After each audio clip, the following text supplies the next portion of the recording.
Hello et bienvenue dans Wedding Divan, le podcast dédié aux pros du mariage. Je suis Magali Zarka, formatrice du Wedding Gang, officiante de cérémonie laïque et ancienne wedding planner avec plus de 100 mariages à mon actif.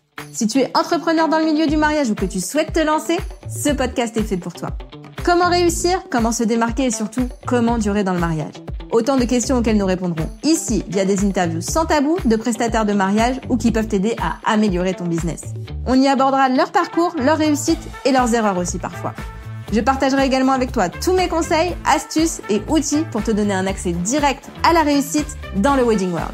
Allez, pose-toi dans ton canapé, écoute-nous dans ta voiture ou même en faisant la vaisselle et surtout, abonne-toi pour ne manquer aucun épisode.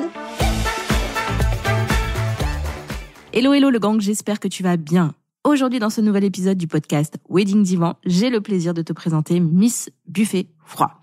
Une femme puissante, drôle et inspirante. J'ai eu un véritable coup de cœur pour elle en février dernier lors d'un event en présentiel et c'est ce qui m'a donné envie de l'inviter à Run Your World. Run Your World, c'est l'événement que tu ne veux pas manquer le 17 juin au Cabaret Sauvage à Paris. Oui, c'est en pleine saison, mais c'est un mardi. Alors, si tu veux devenir une référence dans ton domaine, tu dois y être. C'est bien plus qu'une conférence, ça va être complètement fou. Tu pourras trouver le lien dans ma bio Insta ou dans la description de cet épisode, mais avant ça, je te laisse écouter l'épisode avec Miss Buffet Froid. Hello Beaufette, bonjour. Bienvenue à toi dans Wedding Divan et dans le podcast de Magali Zarka parce que je vais mettre ça sur les deux. Tu as bien raison. Merci de m'inviter et hâte d'échanger tout ça parce que je pense qu'il va y avoir plein de trucs incroyables. Déjà on a commencé à parler en off. Alors pour raconter l'histoire de comment on s'est connus. Enfin, c'est surtout comment moi je t'ai connue, parce que toi tu me connais pas beaucoup, mais moi je t'ai connue lors d'une conférence que tu as faite pour Mélanie Monchot au mois de février 2025, donc il n'y a pas très très longtemps, qui était surprenante. On va pas se mentir, on t'attendait sur la scène, tu étais derrière nous, et là on se retourne. Qu'est-ce qui se passe? Qui est cette personne? Je ne te connaissais absolument pas. D'accord. Et en fait, tu as été mon coup de cœur de cette conférence parce que déjà, forcément, je sais pas si on dit pourquoi tu as marqué l'esprit. Oui, non, mais vas-y. Hein. De toute façon, il y a des extraits. Alors, évidemment, qui sont floutés, mais il y a des extraits qui tournent et c'est quelque chose. On me pose beaucoup de questions par rapport à cette conférence parce que ça, mine de rien, ça fait beaucoup bouger les esprits. Donc, en effet, je suis arrivée complètement nue. Alors, non, c'est pas vrai. C'est pas vrai. Parce que quand on me pose la question, du coup, je dis non. Elle avait des chaussettes et J'avais des chaussettes et des chaussures. Oui, parce qu'en fait, avoir le contact du froid, tu sais, c'est Lyon, c'est février, faut pas déconner non plus. Voilà. Et en plus, la scène était en bois. J'avais pas envie de me taper des échardes. Donc, je me suis protégé les pieds, mais en effet, je n'avais pas de culotte. J'étais la fouf à l'air, comme on peut dire. Et je n'avais pas fait d'épilation parce que fuck off, moi, je garde mes poils. Voilà. Alors, tu vois, j'ai pas regardé ça pour le coup. Voilà. Mais c'est vrai que tu étais complètement nue. Et là, tu te dis, mais pourquoi? Qu'est-ce qui s'est passé dans sa tête? Et après, tu comprends l'histoire, et tu apprends à connaître cette personne. Et je me suis dit, en fait, ton histoire m'a touchée. Je ne sais plus tout ce que tu as dit. Mais en vrai, je me suis dit, cette personne, il faut que je l'ai dans le podcast. Voilà. C'était la seule chose que j'ai retenue. Tu vois, je me suis dit, j'aime son énergie, j'aime son histoire, j'aime sa façon de la raconter, j'aime sa façon aussi de motiver les femmes à avoir confiance en elles. Donc j'aimerais bien réécouter ce que tu as dit pour le revivre une deuxième fois. Je sais pas si ça Elle a été filmée, hein, il y avait des caméras partout. Hein. Ouais, voilà, mais du coup, je sais pas si on va recevoir un replay ou quoi. Mais Alors moi je l'ai, hein, pour les personnes qui veulent voir.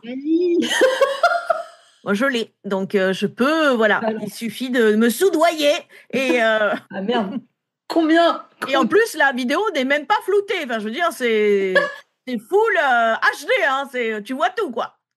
J'adore.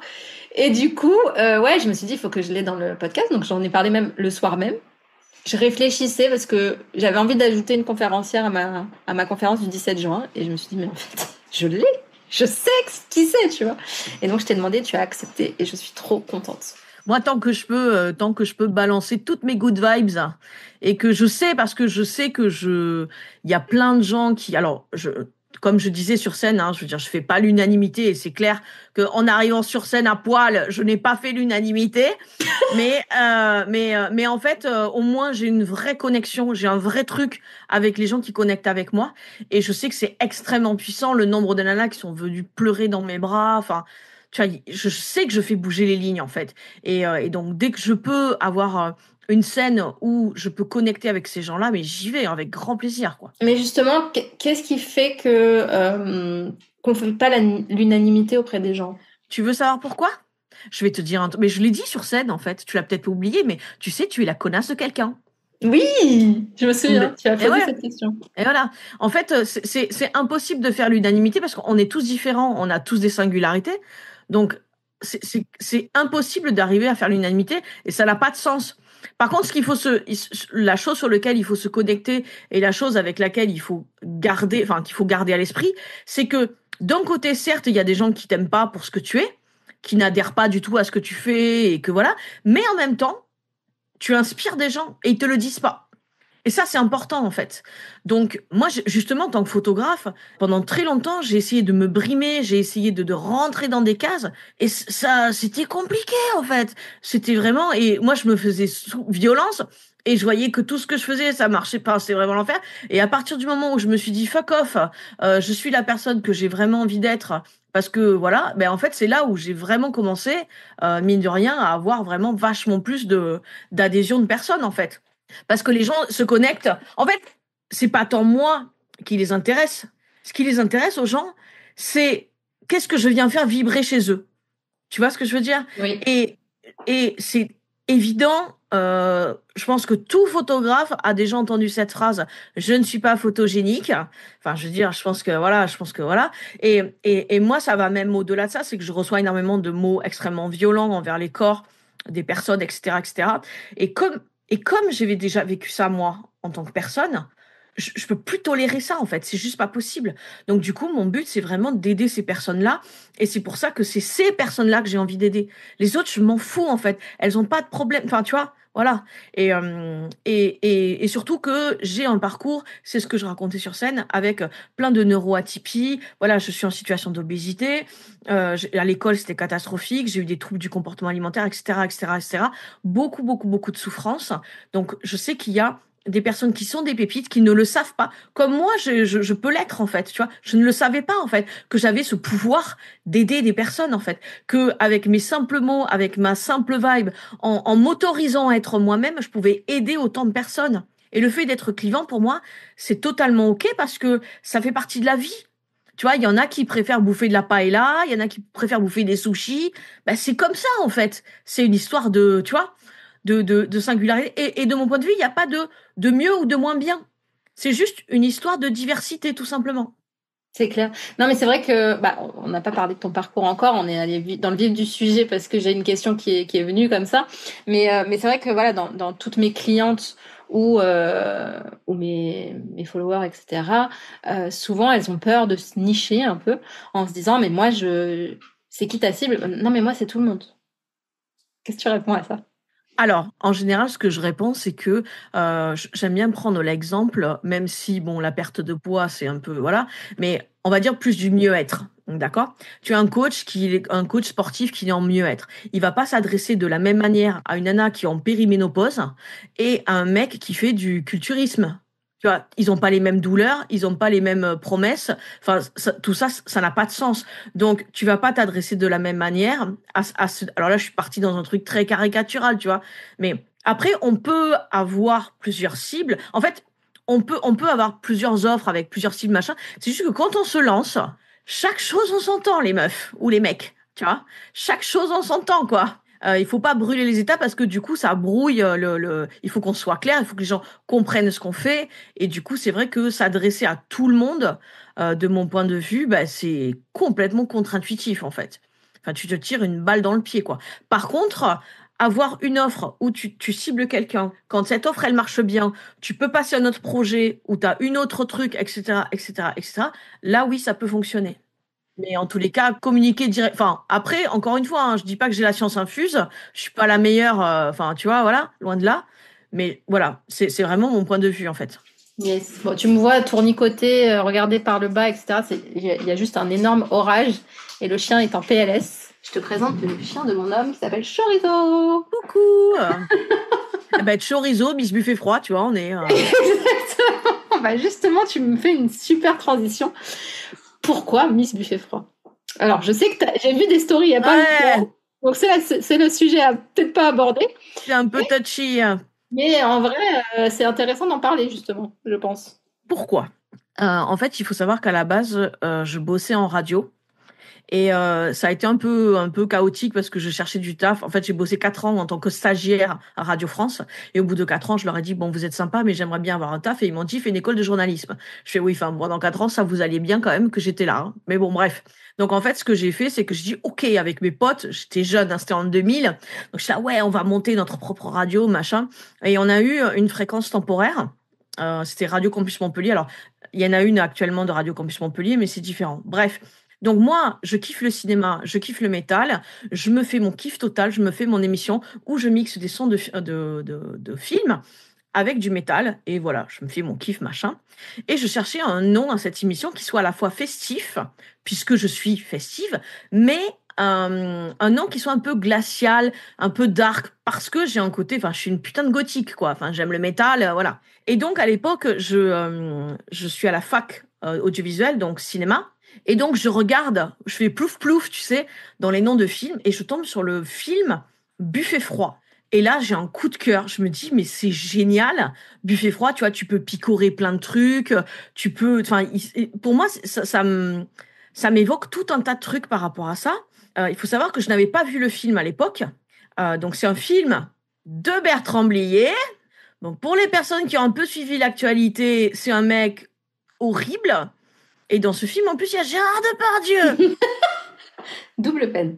Voilà. Bon, j'ai vu le film. Il s'avérait que donc c'était il y a très très longtemps quand j'ai vu le film. Hein. Voilà, c'était pas hier hein, que j'ai vu le film, puisque en fait j'ai ce nom depuis 25 ans. Tu vois, donc c'était voilà. Et le film était absurde. Et j'aime bien tout ce qui est absurde. Et il avait un petit côté noir. Alors c'est vrai que le rapport aux femmes était pas ouf, mais j'avais mon regard d'il y a 25 ans en arrière, qui a qui a beaucoup évolué quoi par rapport à ça. Et si tu veux, ce qui s'est passé au-delà du film, c'est que j'animais des soirées où je faisais de la promo pour mon émission de radio. Et le mec me dit, on met DJ Buffet Froid.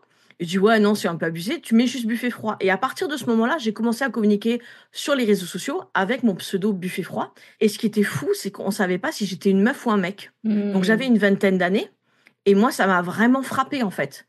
Que à partir du moment où les personnes avaient conscience, surtout les mecs, hein, avaient conscience que j'étais une meuf, mais j'avais droit à pléthore de trucs dégueulasses. Et en fait, déjà il y a eu ça, et je trouvais ça super intéressant parce que ça me permettait de, tu vois, au niveau du genre, de faire un peu l'anguille à certains moments, de passer vraiment pour un mec. Et puis, il y avait ce truc-là, j'ai toujours été quelqu'un qui adore casser les codes et qui adore faire en sorte que les gens se posent des questions par rapport à leurs biais, par rapport à leurs préjugés, par rapport à tout ça. Et c'est clair que, ben, de fait, les personnes, quand je leur dis « Salut, je m'appelle Miss Buffet Froid », les gens, ils font « Quoi ?» Enfin, tu vois, il y a une espèce de truc. Et en général, il y a vraiment deux de pattern. Ouais, oui, c'est ça, c'est exactement ça. Il y a vraiment deux façons de réagir. Il y a soit un rejet total, je suis n'importe quoi, c'est quoi cette espèce de truc? Et donc là, je sais que je travaillerai pas avec ces personnes. Tu vois, c'est écrémage naturel, on va dire. Soit il y a une curiosité, et là, je me dis, ça m'intéresse. Les personnes qui sont curieuses d'aller au-delà, de comprendre tout ça, ça m'intéresse. Et dans tout mon travail photographique, dans tout mon travail global, en fait, j'aime quand les personnes, elles partent factuellement d'un truc et se disent, OK, mais pourquoi? Tu vois, qu'elles aillent au-delà. Et il s'est avéré que, puisqu'en fait, je suis photographe pro depuis 2010, donc ça fait 15 ans. Ça faisait 10 ans que tout le monde m'appelait Buffet, Buffette, puisque voilà, je communiquais vachement. Buffette, mais c'est Buffette finalement. Mais tu dis Buffette aussi ou pas? Je t'ai pas. Alors il y en a qui m'appellent Buff aussi. Ouais. Il y a Buff, Buffet, Buffette, après c'est voilà. Mais ce que je veux dire, c'est que je me suis posé la question, est-ce que je prenais mon nom civil en sachant que personne dans mon entourage m'appelait comme ça et que j'ai vraiment la sensation que mon nom civil, c'est un QR code, en fait. Même quand j'étais petite, en fait. J'avais des nicknames, en fait. Tu vois, j'ai vraiment l'impression que c'est pas moi. Bon, après, on va pas faire une thérapie, mais bon, voilà. Et, et en fait, si tu veux, à ce moment-là, en 2010, je crois que j'ai rencontré 5 ou 6 personnes qui m'ont dit « Ah, mais on avait discuté avec une buffet froid et tout. » Et puis, en fait, c'était moi. Franchement, il n'y a pas 2 meufs tarées pour s'appeler buffet froid, tu vois. Euh, donc, du coup, je me suis dit « Mais ça marque les esprits, c'est moi. Allez, on y va. » J'ai rajouté le petit Miss devant. Là, on sait que c'est une femme, du coup. Voilà, ouais. Exactement. Je me dis, j'aurais dû presque appeler plus Lady Buffet Froid, tu vois. Il y avait un côté plus, voilà. Mais bon, c'est pas grave. Je l'ai gardé comme ça. Et du coup, j'ai gardé Buffette, qui est resté par rapport à ça. Et c'est vrai que, donc là, c'était vraiment touchy par rapport à Bertrand Blier parce que ça m'a fait un coup parce que je me suis dit, à aucun moment, j'ai envie que des personnes qui ont vécu des violences puissent, quand elles voient mon nom, associer ce porc, cette ordure, voilà, j'ai pas de mots. Enfin, vraiment, tu vois, c'est sensible. Il y a l'émotion qui arrive. Je veux pas, c'est juste pas possible, en fait. Donc, et en fait, j'ai posé la question à ma communauté et ça a été tellement fort. Oui, je suis hypersensible, je suis émotionnelle. Moi, quand j'ai besoin de chialer, je chiale. J'adore. Et j'ai posé la question à ma communauté et tout le monde a dit, non, mais attends, meuf, t'as vu tout ce que t'as créé? T'as vu qui tu es? On est à des années-lumière de penser à ce sombre connard, quoi. Miss Buffet Froid, c'est toi. Moi, Et j'avais pas du justement, tout, et j'avais justement, pas vu le Buffet film. Froid, ça existait avant lui, en fait.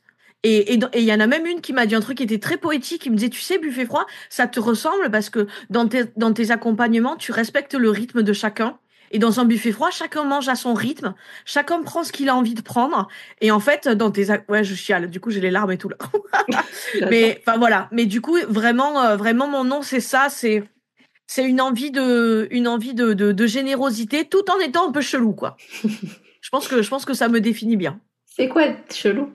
Être chelou, c'est être quelqu'un qui par rapport à la norme. Il y a la vidéo, on est d'accord, hein, dans le où il y a que le visuel, parce que là, je suis en On train va de faire faire la vidéo aussi. d'énormes guillemets. Ouais, en plus, je me suis lookée et tout. Ce serait dommage de rater ça. Non, je pense que chelou, c'est pour plein de gens, c'est ce qui sort des sentiers battus, quoi.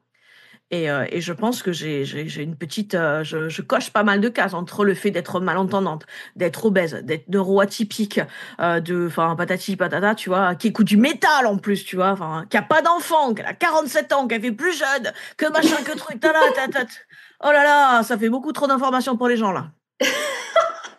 T'as quoi comme neuroatypie? Tu l'as dit ça, je me souviens pas. Je sais pas trop, mais il y en a. Non, déjà, il y a de la dyscalculie, ça c'est sûr. Et la meuf, elle a fait un bac scientifique. Franchement, applaudissez-moi. S'il vous plaît. Non, mais tu sais comment je l'ai su que j'étais dyscalculique? En fait, j'ai eu, je sais pas, genre 25-30 ans. J'ai eu un date avec un prof de maths. Quelle idée aussi. Et, euh, et dans la, et dans la conversation, ben forcément, je dis que j'ai passé un bac scientifique et que c'était très compliqué. J'ai passé 5 ans au lycée et que voilà. Et j'ai expliqué exactement ce qui s'est passé au repêche du bac. Et au repêche du bac, je pense que le prof, il en pouvait plus, tu vois. C'était vraiment, il en avait marre. Et le mec au repêche me dit, bon, écoute, tu sais quoi, je vais te poser des questions sur le cours. On va voir si tu sais ton cours. Et en fait, je savais répondre à tout.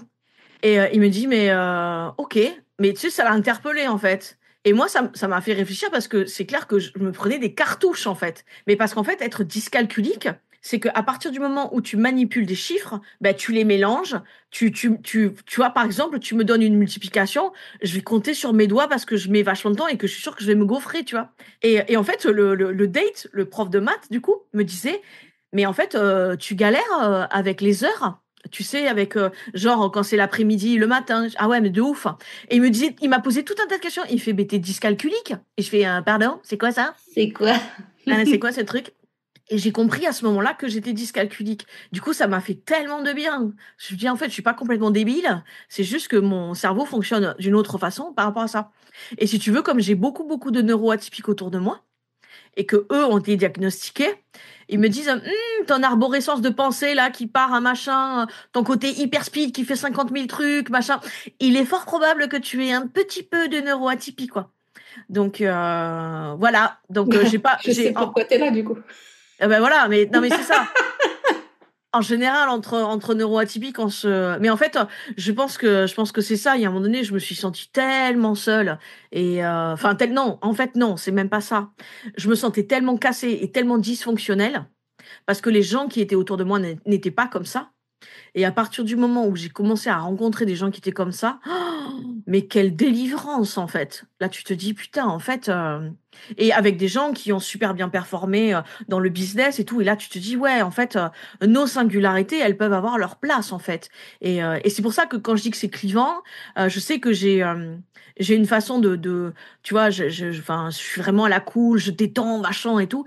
Et je sais qu'il y en a plein qui adorent ça en fait. Donc mes singularités en fait et mon côté hyper émotionnel aussi puisque j'ai un côté en fait je suis très à l'aise avec tout ce qui est communication non verbale, c'est-à-dire que même si tu dis rien je sens l'état émotionnel dans lequel tu es. En séance photo c'est pépite, C'est un don, bah oui. c'est pépite. Donc forcément les gens ils se disent mais je t'ai rien dit. Je dis oui mais je le sais, je le vois, je le ressens en fait. Et donc vraiment tout ça, c'était problématique parce que je pleurais beaucoup, parce que voilà, j'avais, enfin voilà. Mais maintenant, pour moi, c'est un diamant brut, quoi. Donc ouais, je pense qu'il y en a plusieurs, mais puis après, se de faire diagnostiquer, ça met 1000 ans maintenant, hein. Parce que j'ai essayé de me renseigner, t'as les rendez-vous dans 8 mois, 1 an. Je fais bon, de toute façon, ça va pas changer grand-chose, ça. Ça dépend ce que tu veux diagnostiquer. Alors, enfin, détecter plutôt que diagnostiquer si c'est par exemple le HPI ou le HPE. Mais moi, j'ai une très bonne amie qui s'appelle Ludivine Kazili, que j'ai déjà eu sur le podcast Wedding Divan, qui fait le test pour la partie HP. Je crois que c'est rapide chez elle, tu vois. Mais ça dépend, en fait, ça dépend ce que tu veux détecter. Ouais, après, c'était juste par curiosité, tu vois, voir un petit peu si en effet, c'était avéré. Mais bon, là, comment te dire? Pour te dire ce qui, pour moi, en fait, j'ai jamais été détectée pour de vrai. Tu vois, j'ai jamais passé les tests, mais comme mon fils a passé les tests et il a été détecté. Ma psy m'a dit maintenant que voilà que votre fils l'a été détecté, je peux vous dire que vous l'êtes aussi, vous n'avez pas besoin de passer les tests. Et ma copine Ludivine m'a confirmé aussi sans passer le test. Donc voilà. Moi, j'ai pas détecté pour de vrai. J'ai pas d'enfant, donc tu vois, on peut pas savoir. Oui, mais tu vois, c'est pareil. Enfin, moi, la première question que la psy qui a fait le test à mon fils m'a posée, c'était lequel des deux parents l'est chez vous? Et forcément, c'était. Moi, j'ai dit, bah, c'est le père de mon fils, tu vois. Ça pouvait pas être moi. Ah ouais, d'accord. C'est toujours comme ça. C'est celui qui l'est qui dit que c'est pas lui, tu vois. Et justement, c'est ce que j'avais dit aussi à ma psy à l'époque. Après, c'est que je lui ai dit, mais je ne peux pas être HP puisque je suis nulle en maths. Eh oui, parce qu'il y a des croyances. Non, mais il y a des croyances par rapport à... Ouais. Non, puis après, en même temps, c'est vrai qu'en ce moment, t'entends tellement parler de ça que tu te dis, ouais, non, mais enfin, tout le monde ne peut pas l'être. Exactement. Mais comme on s'attire entre nous. Bien sûr. Eh bien, on a l'impression d'en avoir partout. Mais non, finalement. Non, c'est que tu les attires, quoi. Voilà. Si on parle de ton rapport à ton image, du coup, comment ça a évolué? Alors, non, déjà, attends, revenons à ton parcours pro. Donc, t'es photographe depuis 10 ans, mais qu'est-ce que t'as fait avant? Ouf. À part la radio. T'as 3 heures, là? Non, on va faire en accéléré. Alors, j'ai eu plein de vies. Mais tous mes tafs m'ont apporté énormément de choses sur ma façon de concevoir le monde. Donc, j'ai énormément travaillé en tant qu'animatrice culturelle avec les enfants, avec une spécialité dans le théâtre. Donc, ce qui peut expliquer beaucoup de choses.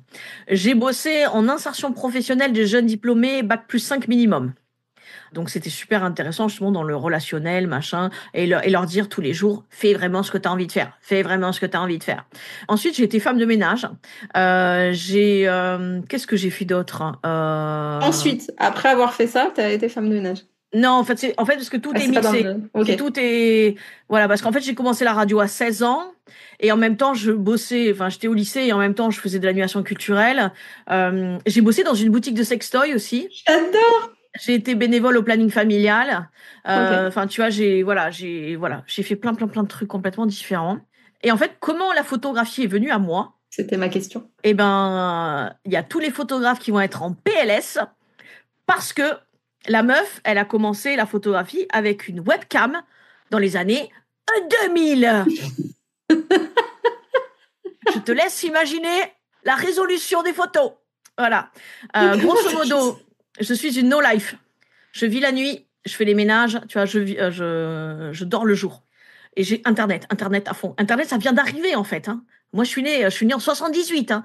Donc, les années 2000, Internet, c'est tout nouveau. Donc, je peux me connecter au monde, tu vois. Incroyable. Et donc, je veux pécho sur Internet, quand même, un peu.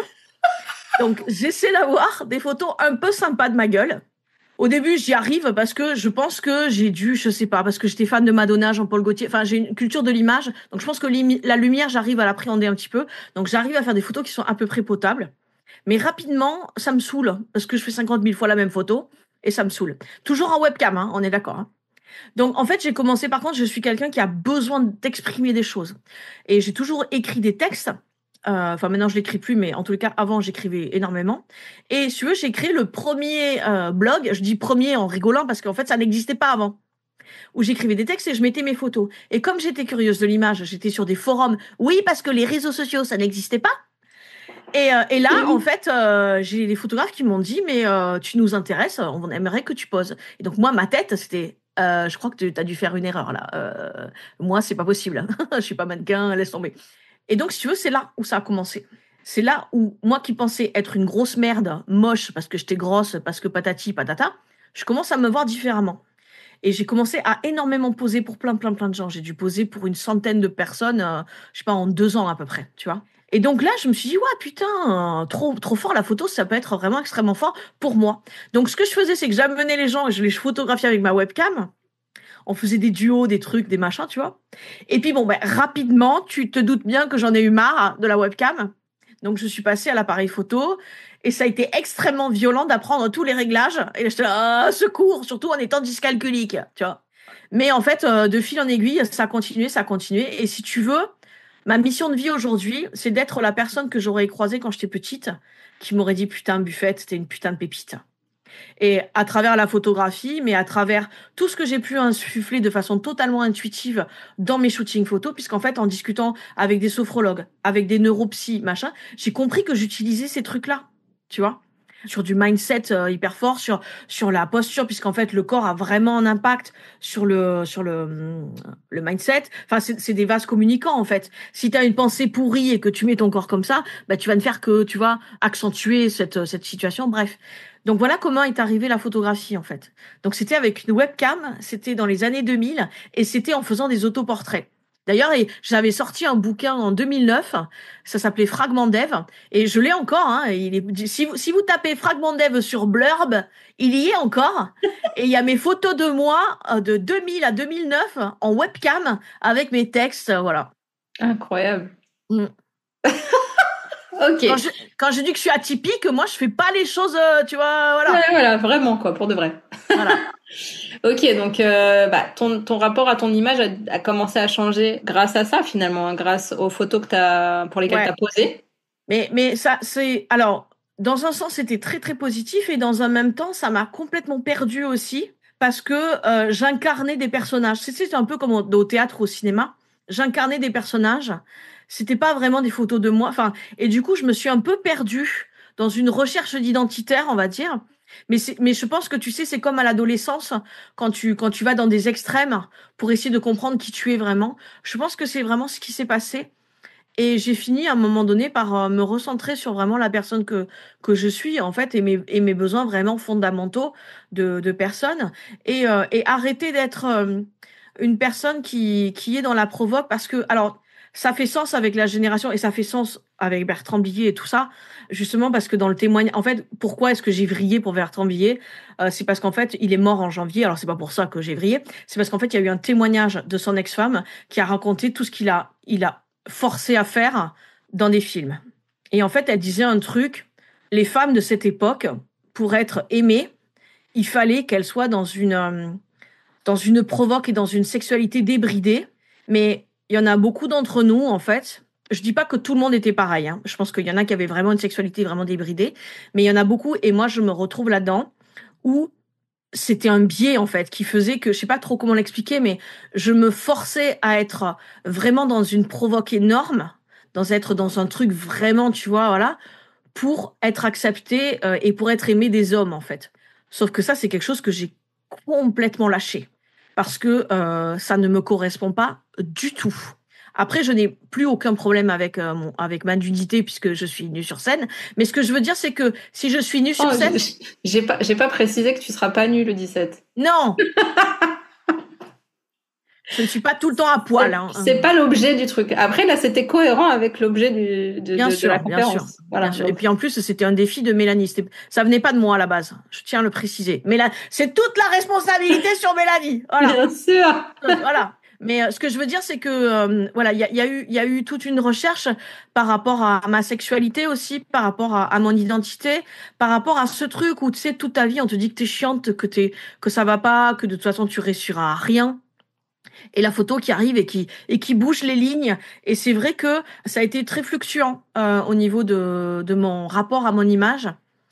Ça l'est encore, mais il y a une bonne base de stabilité où j'ai compris que tout le monde avait des insécurités.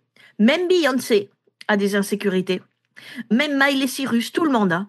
Et par contre, ce qui est important, c'est de connaître sa valeur et de se reconnecter à pourquoi est-ce qu'on fait tout ça, à qui on est vraiment, à ses besoins fondamentaux. Je pense qu'il y a un moment donné, t'arrêtes de faire plaisir aux autres et t'essaies de faire vraiment plaisir à la personne que tu es. Et en plus, je me suis énormément déconstruite, du coup, beaucoup en neurosciences, en fait, hein, sur le regard de la beauté. Qu'est-ce que c'est que la beauté? Est-ce que c'est pas une injonction, la beauté, au final? Et quand on commence à regarder l'histoire de l'art aussi, enfin, il y a énormément de choses qui sont hyper intéressantes. Petite anecdote super rigolote, je sais pas si tu la connais. Est-ce que tu sais pourquoi les statues grecques avaient, les mecs, ils avaient tous des petites bites? Non, je ne sais pas. Ah voilà, donc là tu vois en soirée mondaine, là tu vas je vais pouvoir briller. Ouais, exactement.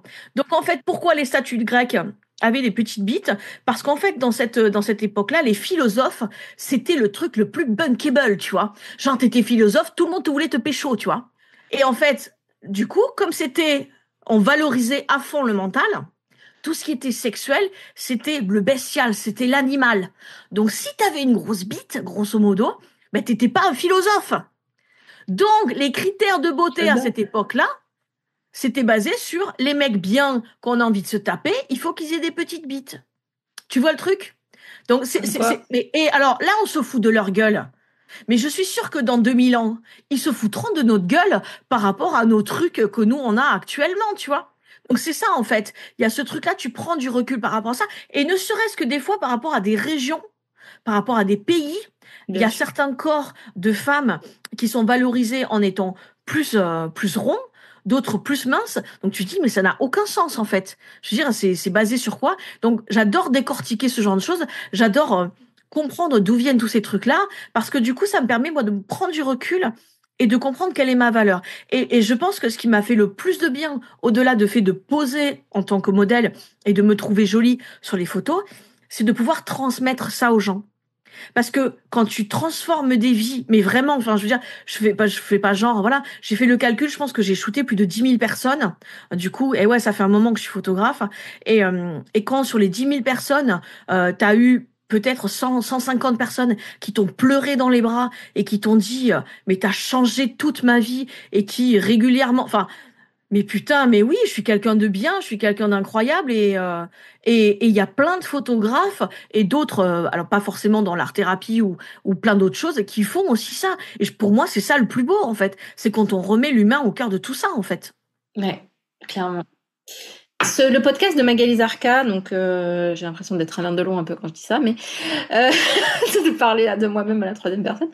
Mais c'est ce que je t'avais dit en fait, c'était de montrer que y a des femmes qui réussissent, parce que souvent on se dit que nous on n'est pas faites pour réussir, et donc là j'ai envie de montrer des femmes qui n'étaient pas forcément prédestinées à réussir dans la vie et qui ont réussi. Est-ce que tu penses que tu rentres dans cette case pour le coup?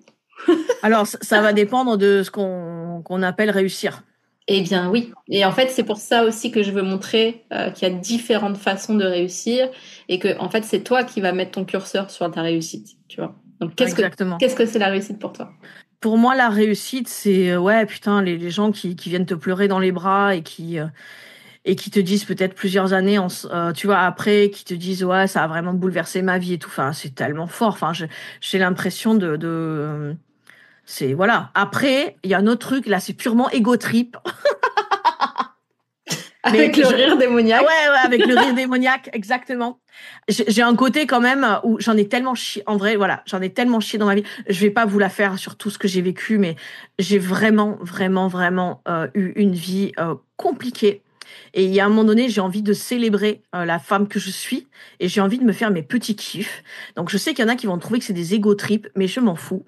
Je pense que pour moi, il y a un moment donné, si j'arrive par exemple à être l'égérie de Jean-Paul Gaultier, je sais que j'en parle régulièrement, je pense que là, j'aurais atteint, je pourrais crever, tu vois. C'est bon. Voilà. J'aurais atteint ça, c'était bon. Parce que pour moi, je pense que ça fait partie des rôles modèles, en tous les cas, qui m'ont prouvé qu'on pouvait être punk, qui m'ont prouvé qu'on pouvait être audacieux, qui m'ont prouvé qu'on pouvait aimer les gens en sachant qu'il s'en prenait plein la gueule. Quand il a looké Zaya, quand il a looké Yvette Horner, quand il a looké toutes ces femmes qui disaient ouais mais attends, Yvette Horner elle est vieille avec son accordéon, on s'en balèque, tu vois, ou Aya, voilà, la prostituée, machin truc, enfin tu vois, lui il s'en foutait, il aimait les gens. Et quand tu lui poses une question sur la mode, il dit oui, c'est quoi le meilleur conseil mode? Il fait ah non non non non, pas de conseil mode, faites ce que vous voulez. Putain, ce mec, il existe, il est là. Et je me dis voilà, pour moi ce serait un peu mon trophée, tu vois, si Jean-Paul Gaultier m'adoube, tu vois, voilà, bus fait froid, je t'adoube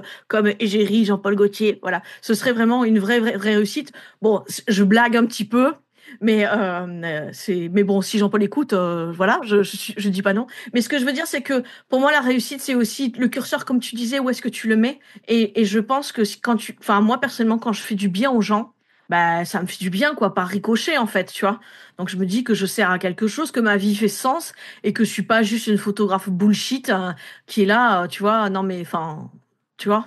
C'est quoi une photographe bullshit? C'est quoi une photographe bullshit? Ben encore une fois, tu sais, dans le clivant. on est toute la connasse de quelqu'un. Oui. Ben par exemple, j'ai des personnes qui viennent me voir. Alors, je pense que je vais pas dire que c'est photographe bullshit, je vais dire que c'est juste que c'est pas les bons photographes qui sont avec les bonnes personnes. Parce que j'ai déjà eu des clients qui m'ont dit, par exemple, c'était pour une séance photo famille avec des ados. Et en fait, la photographe a fait exactement ce qu'elle fait aux bébés, aux ados. C'est-à-dire qu'elle les a empilés les uns sur les autres. Ils avaient 14 et 18 ans. Et ils m'ont dit, c'était d'une gênance. J'allais dire, c'est gênant. Mais heureusement qu'on n'était pas à poil, quoi. Tu vois, limite, parce qu'avec les bébés, tu sais, en général, ils sont nus, quoi. Tu vois. Et du coup, je crois que cette photographe-là n'était pas adaptée à ces personnes, en fait. Tu vois. Et donc, pour eux, c'est un photographe bullshit, tu vois. Tu vois ce que je veux dire? Après, pour moi, le photographe bullshit, oui, si, tu vois, je réfléchis en même temps. Si, le photographe bullshit, c'est celui qui va pas admettre qu'il a fait de la merde ou qu'il n'est pas adapté à la personne. Ce que je veux dire, c'est que moi, j'arrive à dire, à un moment donné, je suis pas la photographe qu'il te faut.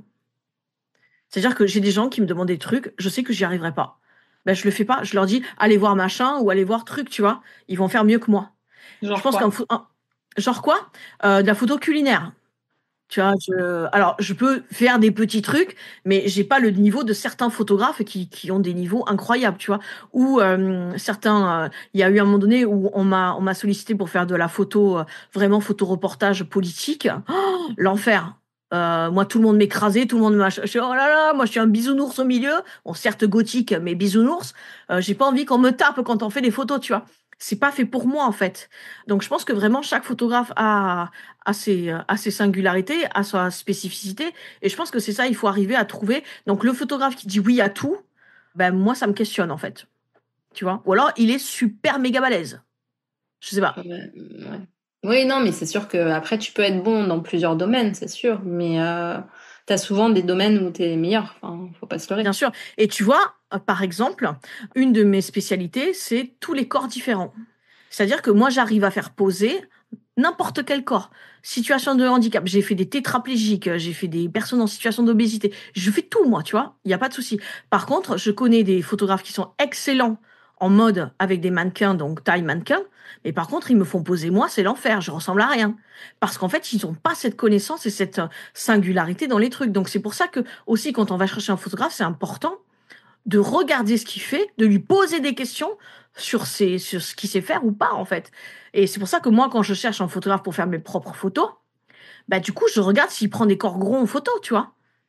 Ou je lui pose la question, est-ce que tu sais prendre des corps gros en photo? Est-ce que tu es à l'aise avec le fait que je suis grosse, en fait? Parce que j'ai pas envie de ressembler à... Voilà, les corps gros, je suis désolée, on les prend pas de la même façon en photo qu'un corps mince, en fait. Tu n'as pas la même dynamique, t'as pas les mêmes trucs.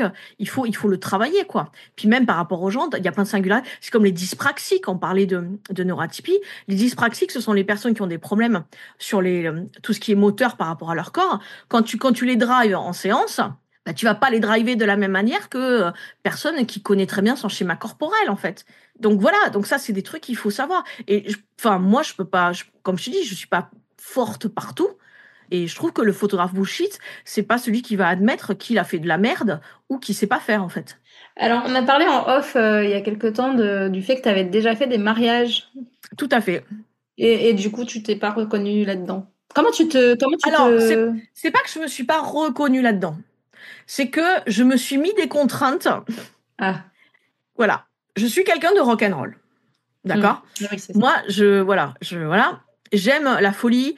J'aime les choses qui cassent un peu le truc. Et c'est vrai que, d'ailleurs, je sais pas est-ce que je sais pas combien de mariages t'as fait. Moi, je connais le discours à la mairie par cœur. Tu vois? Oui. Après, moi, justement, j'ai été wedding planner. Donc là, quand je faisais la mairie, mais j'en ai pas fait, j'ai fait une centaine de mariages comme ça. Mais j'ai surtout été officiante de cérémonie.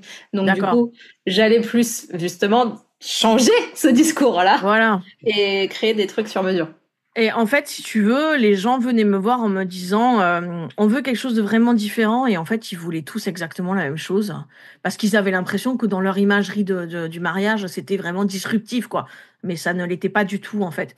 En fait, si tu veux, ce que je voulais, c'était vraiment des gens qui me ressemblent, qui soient un peu rock'n'roll, ou sans être rock'n'roll, en tous les cas, qui soient à la cool.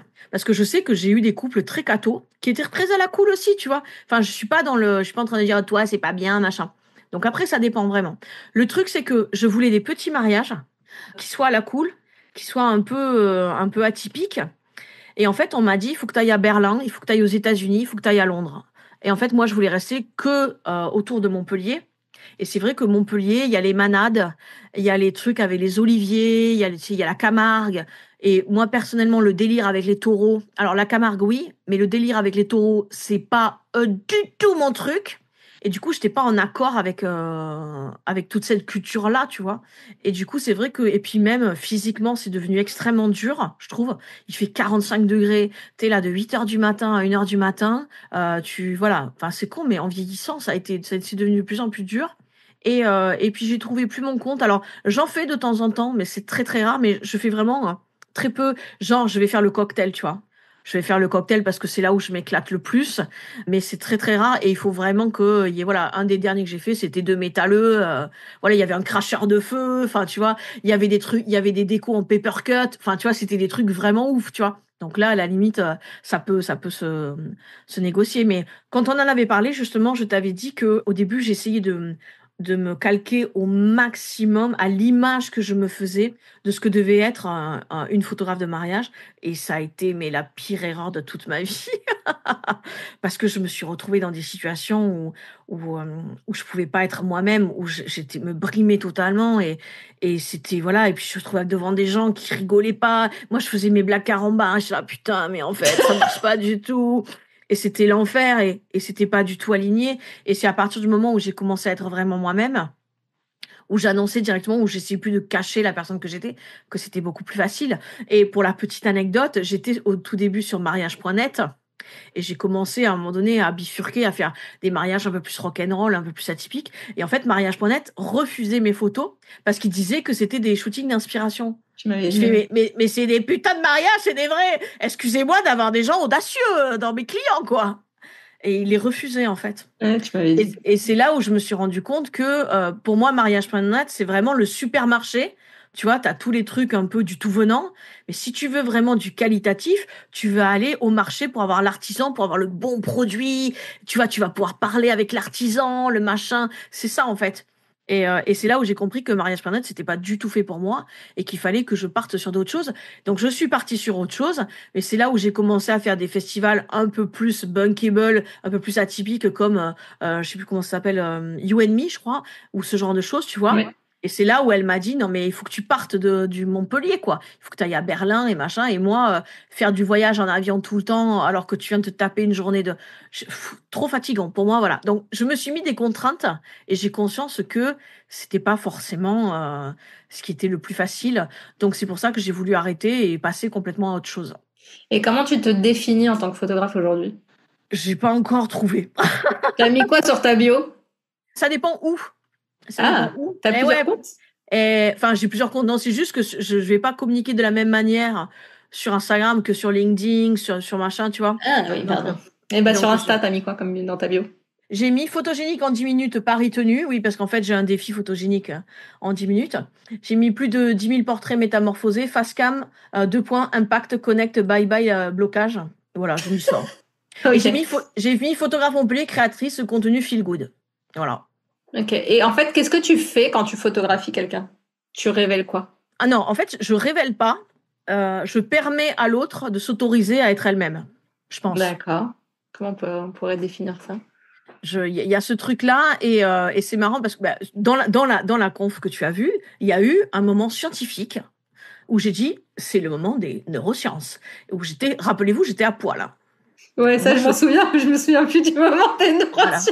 Voilà. Mais ce que je veux dire, c'est que sous couvert de meuf qui fait des blagues et qui machin, je suis quelqu'un de très très très cérébral. Je suis quelqu'un qui aime bien être dans l'analyse et en fait, je suis un putain de scanner. Et par exemple, quand je travaille avec les professionnels, puisqu'en fait, j'ai vraiment plusieurs casquettes. On va essayer pour que tu vois un peu le panel du truc. Parce qu'en fait, je crois que peut-être que tu me connais que sous un angle. Bah, je te connais que sous l'angle de la conférence, si tu veux. Voilà. Et maintenant, je te suis un peu plus, donc je te découvre et c'est pour ça que je te pose toutes ces questions parce que j'ai envie d'en savoir plus sur toi, en fait. Ouais. Alors, il y a déjà le fait que j'ai créé l'école, donc la Facecam Academy, qui est de vraiment permettre aux gens qui veulent se lancer sur la création de contenu en face caméra ou dans le posing, donc le posing, c'est l'art de prendre la pose, de se sentir enfin à l'aise et de plus avoir cette appréhension et de se dire, OK, je peux être tel que je suis sans bullshit. C'est-à-dire que je vais pas te transformer en quelqu'un d'autre. On va vraiment essayer de comprendre quel est ton flow, quelle est ton énergie, quels sont tes formats préférés, parce que dans la création de contenu, il y a plein de choses différentes, tu vois, pour essayer de savoir qu'est-ce qui te correspond le mieux. Et donc, j'ai un accompagnement comme ça de 2 mois qui est en groupe, c'est un petit groupe, c'est comme une petite classe, mais c'est du one-to-one, mais en classe, en fait. Tu vois, grosso modo. Donc, il y a vraiment ce truc-là pour vraiment se reconnecter vraiment à la personne qu'on est, vraiment ses singularités. Donc, ça, c'est une première partie. Donc, il y a une partie coach, il y a une partie technique, évidemment. Ensuite, je suis photographe. En tant que photographe, on va dire qu'il y a 2 volets. Il y a vraiment la personne qui va, dans un shooting express, donner toutes les clés pour que les personnes... Et c'est là où je fais le défi photogénique en 10 minutes. C'est que la personne arrive, elle me dit, je suis pas photogénique.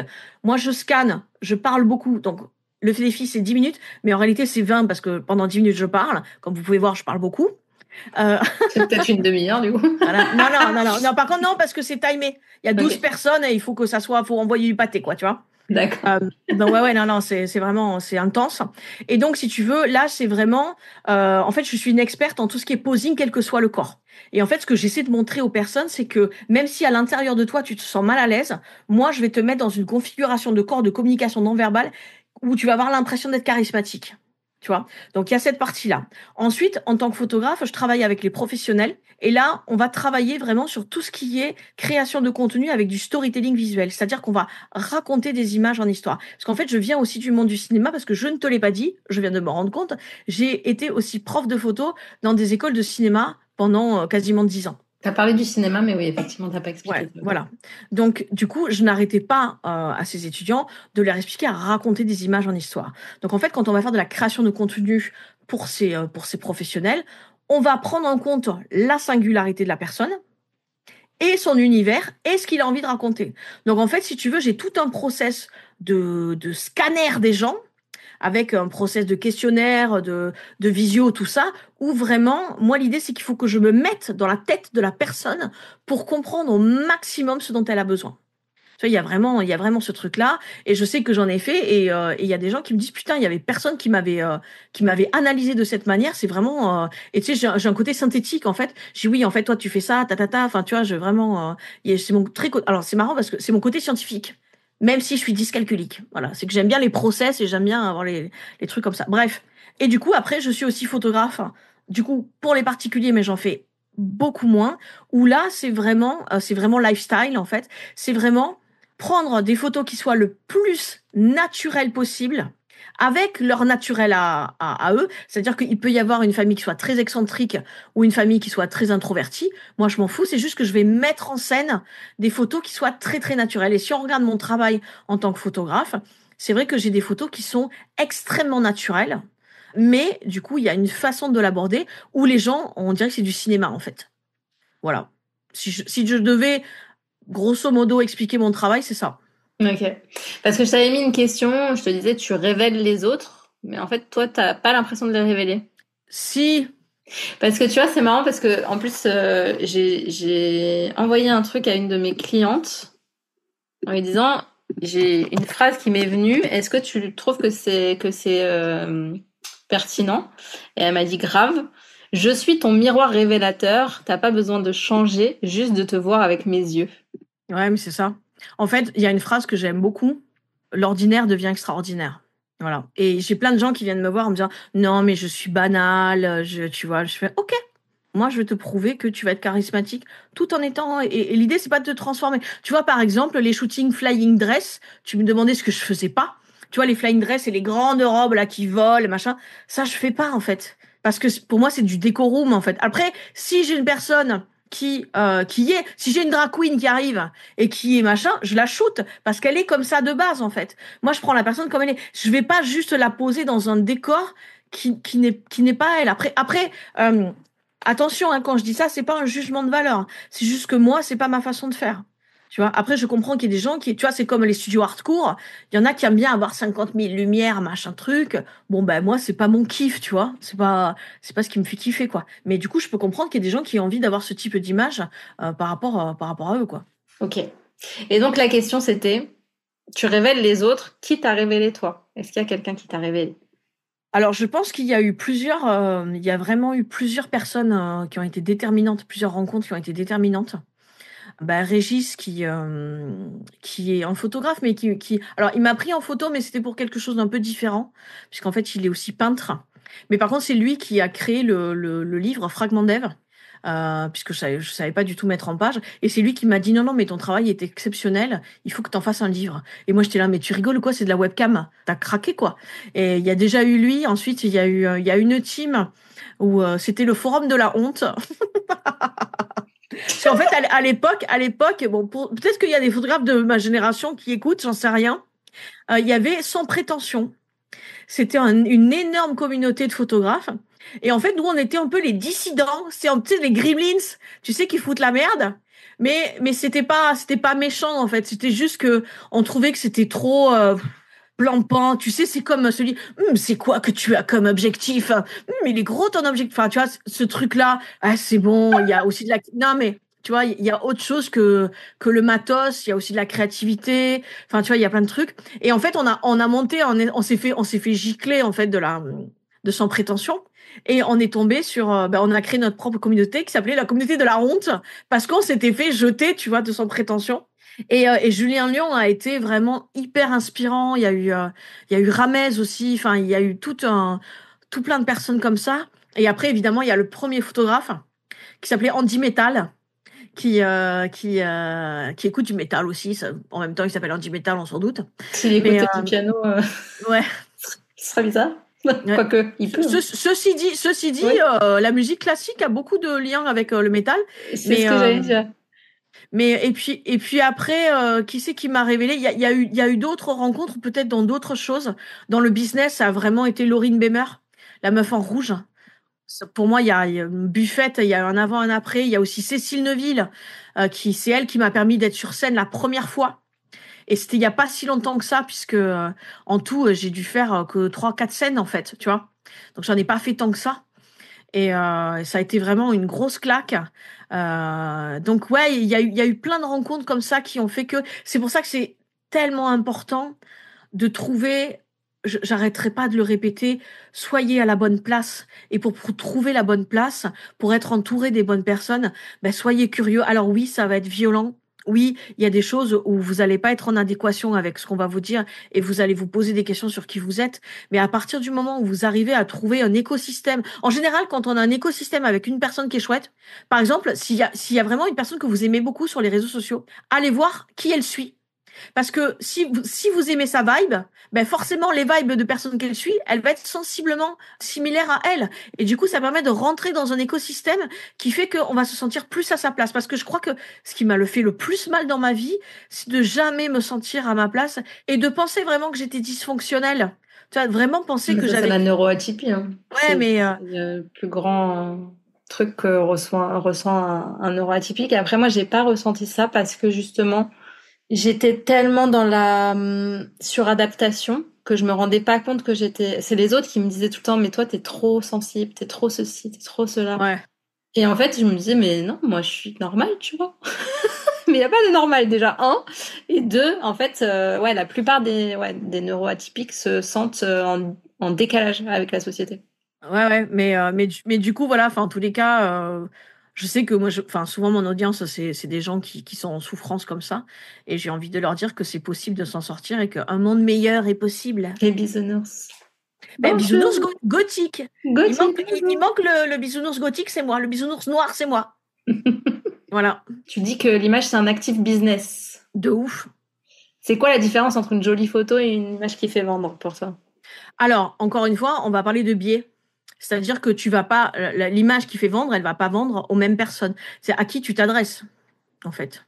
C'est toujours pareil, en fait. C'est-à-dire que moi, je sais qu'il y a des photographes dont je déteste le travail, mais vraiment, je ne comprends pas comment c'est possible. Ils se font des couilles en or, tu vois. Mais parce qu'en fait, leur audience aime leur façon de photographier, tu vois.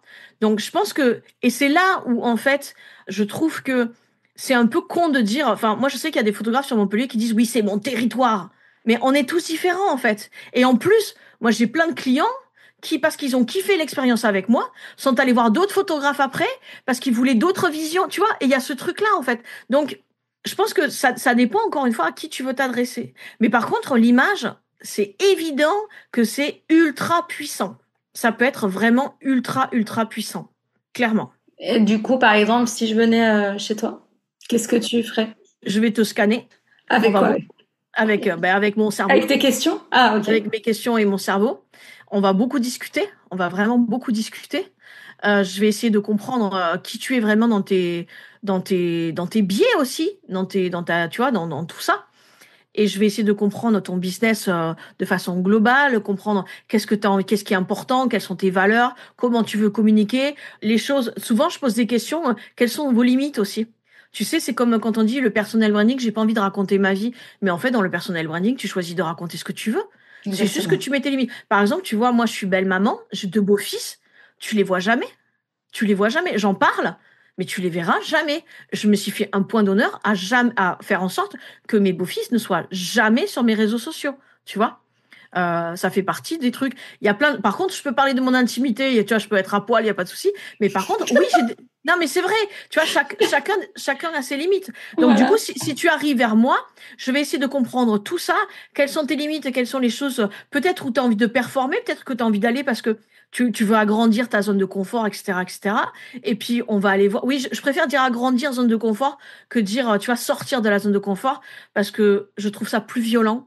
Et je pense que, justement, avec la neuroscience, c'est possible de l'agrandir. Et d'ailleurs, c'est ce que j'avais abordé dans la conférence, l'histoire des peurs. Mais bon, là, je vais pas partir là-dessus, sinon il y en a pour 3 quarts d'heure.